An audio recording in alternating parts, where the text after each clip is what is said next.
All right. All right. So welcome everyone. As people continue to flow in, I'll just do the reintroductions and all that. So my name is Ricardo Williams. I host an event called Nerd Nite Orlando. And we've been doing this little Nerd Nite experiment for the past 8 years. And we have monthly events where we bring together remarkable people to essentially nerd out about something they're very passionate about. And obviously with the pandemic, we haven't been able to, have in-person events. So it's been really fortunate, and I'm very grateful that the museum was invited us to be a part of their wonderful series called First Thursday. And what First Thursday is every first Thursday, they have a show in one of the gallery sections of the museum where they showcase various local artists who have submitted work based on the theme, a theme of the month. And obviously with an event called Nerd Nite, I had to think of something nerdy as the theme.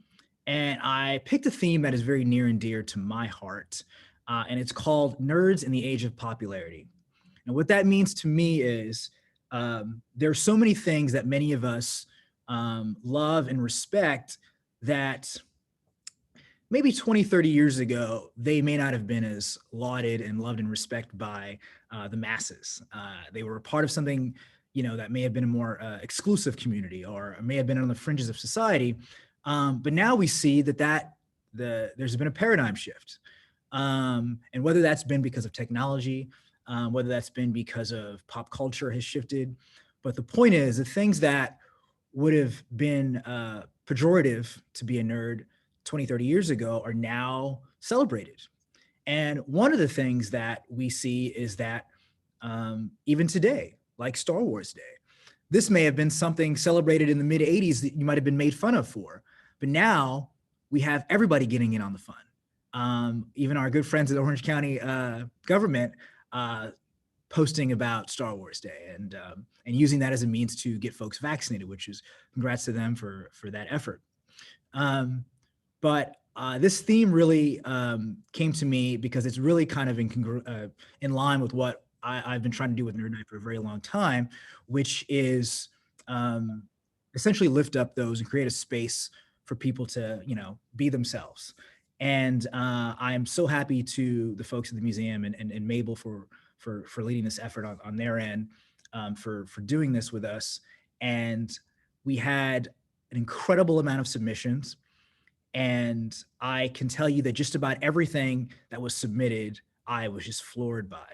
And the perspective and the talent that many of these artists have brought to the theme is incredible. And I'm just such a fan of all of them. And we have an event. The First Thursday event is this Thursday. So for those of you who are tuning in or hearing about this for the first time, which I doubt that's the case, please join us on Thursday to see the wonderful work of these many artists. And we have some other things that are going to be in the program that evening that are going to, that I hope you also enjoy, particularly the food artisans, which are some of my personal favorites.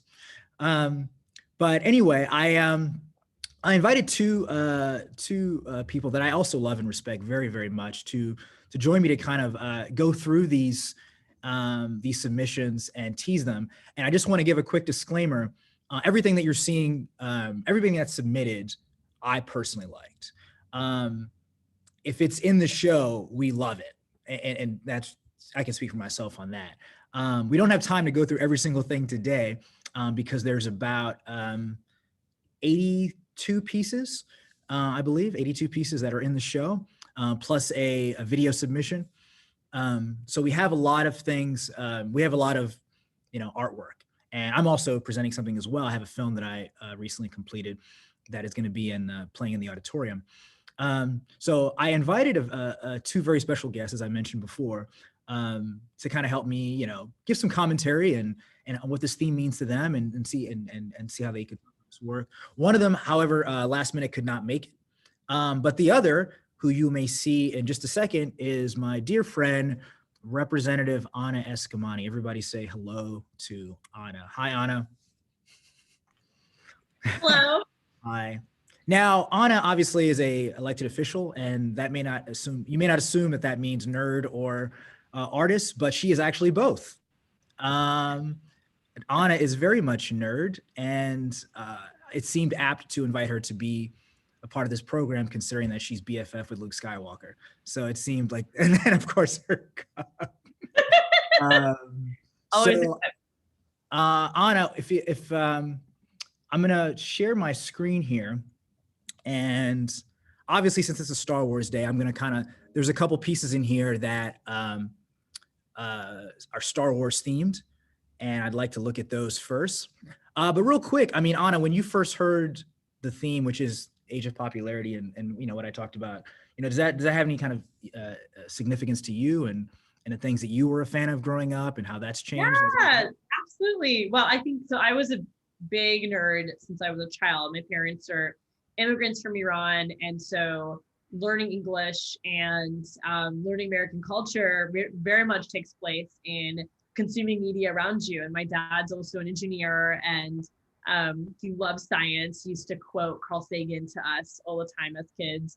And so every like Lucas film you can think of was on in our house alongside Star Trek and like every series. And so, but Star Wars has always had a special place in my heart. Han Solo was my first crush ever. And it's always been a very nostalgic type of feeling for me. And actually when my mom passed away when I was 13 years old, going into high school, I reignited my nerdy self. Something that, like you said, Ricardo, wasn't really cool when I was younger, but when I was in high school, it was kind of like making a comeback. When there was all these like new video games coming out and so forth. And so, anyways, I found a very safe home with falling back in love with these icons.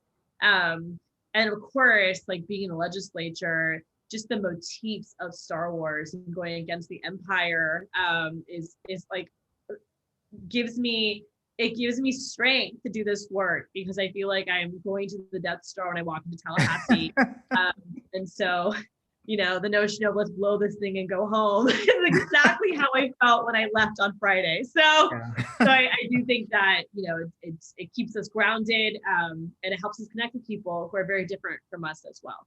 Yeah. And you know, that's fascinating, because I remember when Last Jedi came out, and they're, you know, the people that didn't like it as much were saying, why are we making Star Wars political? And I'm thinking, first of all, art has always been political, but Star Wars, I mean, are you familiar with what the term stormtrooper means? Like, you know, the history behind that? Like, it's always been political, you know? 100%. 100%. So I'll jump right into it, because we got a lot of pieces here, and I want to show as many as we can and get your feedback on and see what you think. And let me share my screen here. All right. Okay. All right. Oh, that's a pretty photograph. And I'm not just saying that because I took it. All right. So can you see that, Anna? I do. Okay. So I want to look at the Star Wars one first. I'm not trying to be pick any favorites, but this is a really great piece. The artist statement is, well, just to be clear, she has 3 pieces. So this is the first one, which is not Star Wars, is Back to the Future, but the statement relates to all 3 of the pieces that she has in the show. And the statement is, I'm back from the future, which is a quote from Back to the Future.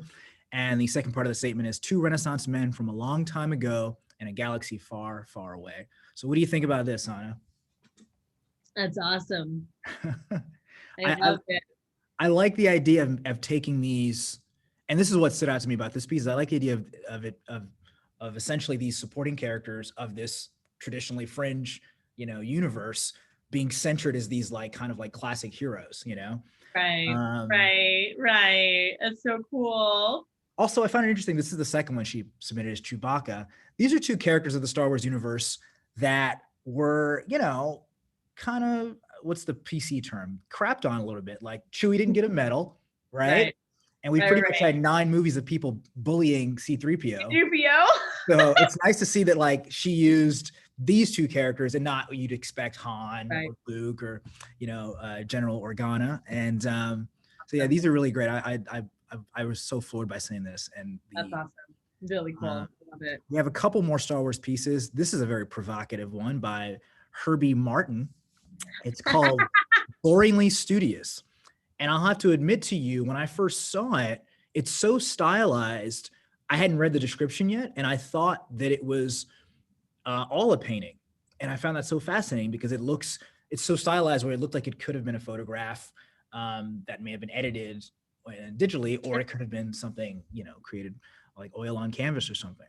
The artist's statement is the work explores the unapologetic humor within the fringes of our own society while portraying easily approachable beauty. Interesting. Very cool. That's awesome. And the body paint is fascinating because I thought those are pants, but I guess that's not pants. Well done. There's always folks who like, if you're working or something, like your bathroom break is your one time to like just get away from everything. This is the first thing I thought of when I saw this is like, I don't know if she's this character here is working, but she's definitely taking a moment to, We're imagining that she's somewhere else, right? Yeah. And it is interesting to see like, the Boba Fett helmet on someone who's looking at stormtroopers, faces. We have a few more Star Wars pieces. Hold on, let me find them. Here we go. Oh, wait. I saw this one was so interesting to me. I'm sure most people may not know the actual artwork, but they know the imagery behind this. So this artist statement here, this is a piece called Warrior Above the Sea of Kef Bir by Aaron Roach. And the statement is, my art blends nerd pop culture with classic works to create a geeky fusion piece. The three paintings submitted are a combination of Marvel heroes meets Liberty Leading the People, this one, which is the Star Wars Kylo Ren meets Wanderer Above the Sea of Fog. And of course, the third is Back to the Future meets The Old Guitarist. And this really spoke to me in terms of the theme, like combining these kind of these classic, paintings, the aesthetic of them with something that's modern, almost kind of puts these modern fandoms into like almost like a mythical place, like the way people look at like, the Star Wars fandom is a pretty intense fandom. I mean, I think we can all agree on that, whether you're a part of it or not. And this is interesting that you picked Kylo Ren, which is a character from a more, shall we say, contentious part of the series. Is that the politically correct term to say? Right. And just to be fair, I like all of Star Wars. I just want to make that very clear. I know people have their favorites. I still like the prequels. I never downplayed the prequels growing up. I loved them. I thought they were great. We got to see more of these planets, these creatures. It would have nice to have seen more costumes and less CGI, but can't have everything you want. All right, so let's look at some more Star Wars pieces, then we'll kind of move around. Let's see here.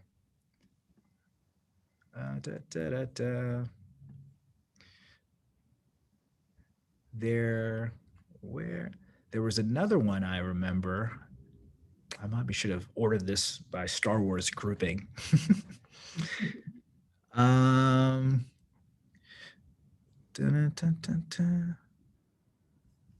Welcome, Eric. He's one of the artists. Hold on.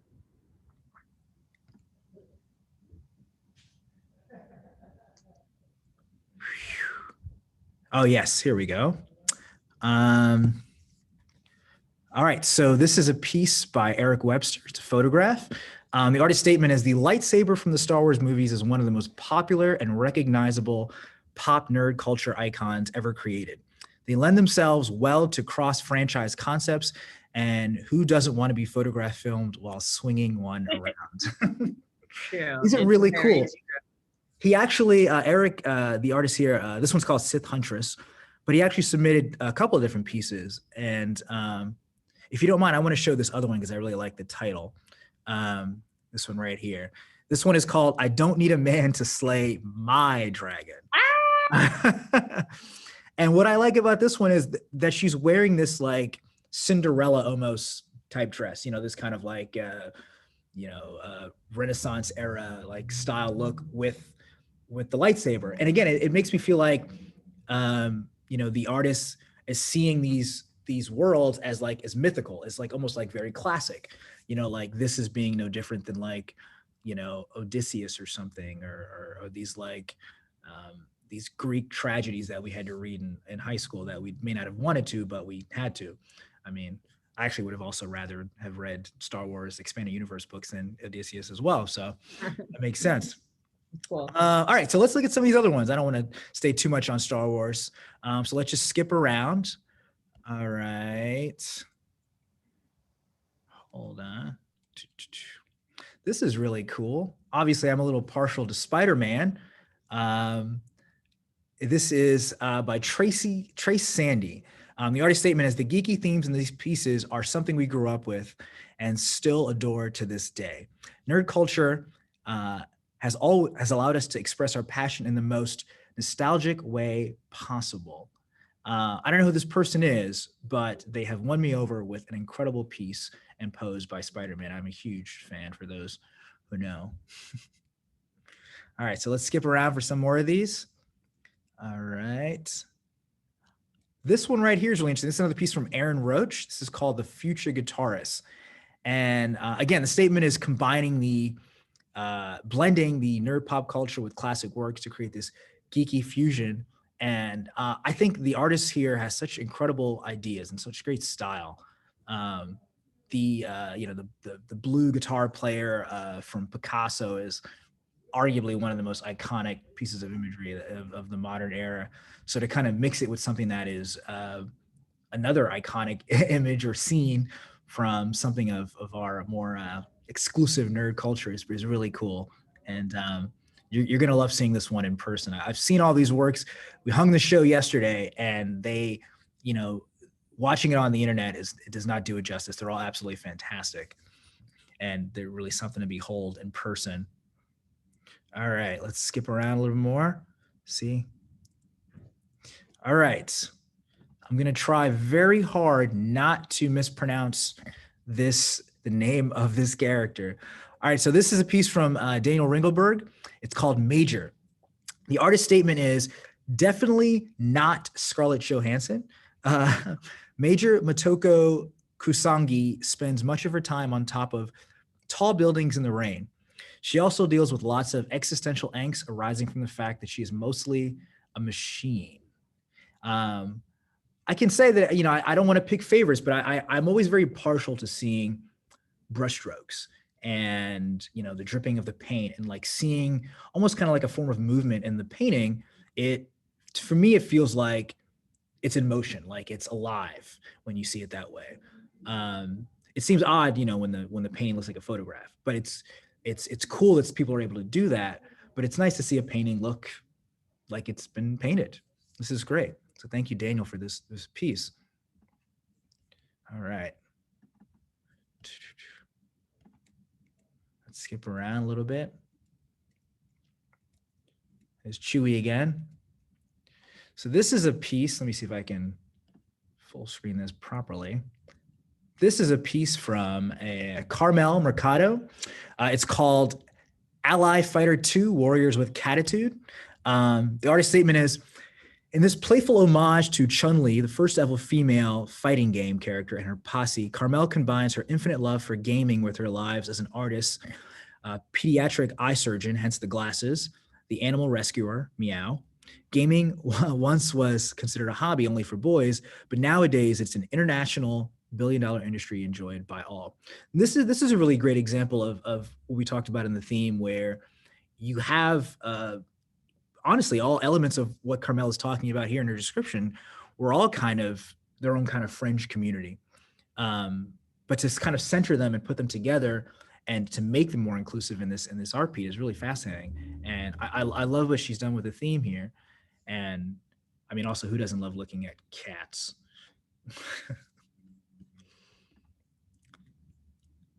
Anna's got a cat. Anna, you have 2 cats. So yeah, you're probably a big fan of this right here. Three? Did one of them have a baby, or is that no? The third one is very shy, but yeah. Oh, okay. Great. These are cool. Yeah, this is great. I mean, I feel like the cat alone is kind of like a nerdy thing, Like I feel like the internet was born of cat videos. It's like you can't think of the internet and not think of cats. And by the way, if there are any cat owners on this Zoom right here, we're going to be on Facebook later. We're going to put the video on Facebook. But if you have any cats, please bring them inside. don't let them roam free. They'll be taking out all the birds. We don't want that. Totally off topic. All right. This is a very interesting piece from Eric D Marquez. This one's called Requiem 5. The artist statement is, being smart and unique is no longer mutually exclusive. So this is a piece that I actually spent a lot of time looking at when we were hanging the show yesterday. I don't know, it didn't hit me immediately. And I found that so fascinating. Like, it didn't like clobber me over the head and say, oh my God, I know exactly what's happening here. I immediately love everything that's happening here. It made me really want to look at it more. And I found that so fascinating. And congratulations to Eric. He has a couple pieces in the show, and I think they're all fantastic. And again, this is another piece that you're going to love seeing in person. And I hope you all can join us on Thursday. We have a few more minutes, and I want to kind of look at a few more.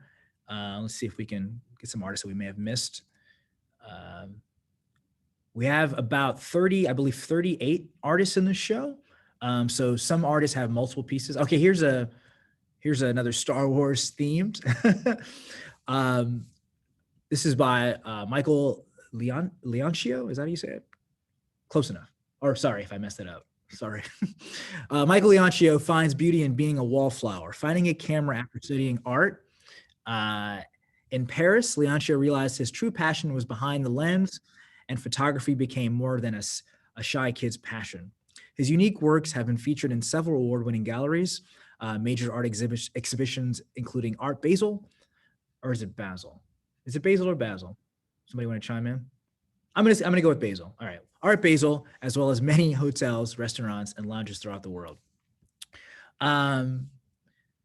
So this is another one that I kind of looked at, and I was like, it didn't, obviously the imagery, kind of pulls you in, but I was looking at it thinking like, okay, how does this make me feel? What am I thinking about it? And the first thing I thought of was, there's nothing more iconic in the Star Wars universe than Darth Vader's voice, famously by James Earl Jones.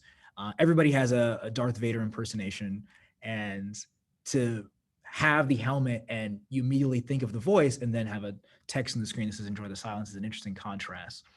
So thank you, Michael, for this piece of work and submitting it in the show. And again, you guys will love to see all this. Let's see if a few artists we may have missed. I didn't read the statement when I first looked at this one. I looked at it first, and I like to look at them and then look at the statement afterwards. But the first thing that came to mind on this is obviously the Roman numerals and the clock and the movement and time, but seeing that next to nature just made me think of growing up, actually. And there's an old expression that says, you see in art what you want to see in yourself, or what you see in yourself. So the artist can have a certain view of something, but if the audience member like myself looks at it and sees, something completely different, it's what you take from it. And I'm not sure if Linda thought of that when when she was making this, but I looked at this and I was very moved by it, because it just felt like time passing. Like, oh wow, it's all happening so quickly. But I'll read the artist statement here, of course, because that's her vision here. The piece is called "Keeping Time." The statement is, "There's beauty and incredible detail within the world we pass and never see. On my wanderings, I notice similarities between patterns, shapes, and textures found in natural and man-made environments. Through the process of drawing, I see similarities between the man-made and organic objects, and then through the process of printing, the images converge, eliminating the comparison." Wow. It's a great statement, Linda. Thank you. We have about another minute or so, but we don't have time to look at everybody's, but I think that's actually a good thing, because I want to encourage all of you to attend the event and see these in person.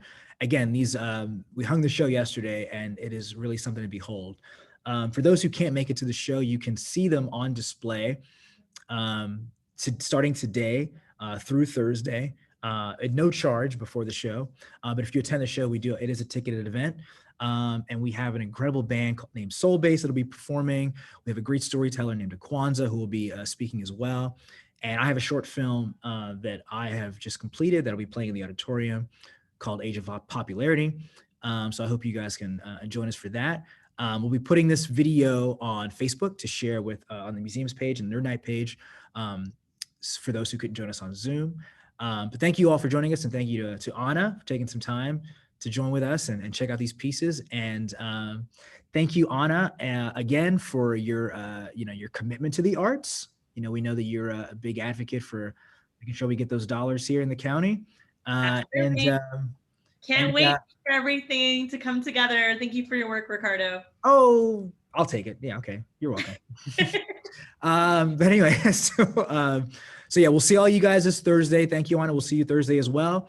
And again, oh yeah, thank you, Anna, for the inspiration for this show. I forgot to thank you for that. I mean, you knew that. Oh my gosh, we're in this together. I can't wait.